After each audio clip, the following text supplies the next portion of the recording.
Have you encountered the E5218 error code in your Worcester Bosch boiler? The E5218 error code indicates a problem with the flow temperature sensor in your boiler. Limescale buildup can cause faulty readings and trigger the E5218 error code.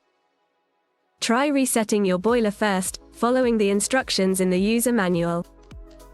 If resetting doesn't work, contact a service team gas-safe engineer to inspect the sensor and wiring. Remember, regular maintenance and an annual boiler service can prevent issues from arising. For long-term fixes, consider a power flush to remove limescale, installing a water softener to prevent buildup, or using inline limescale reducers.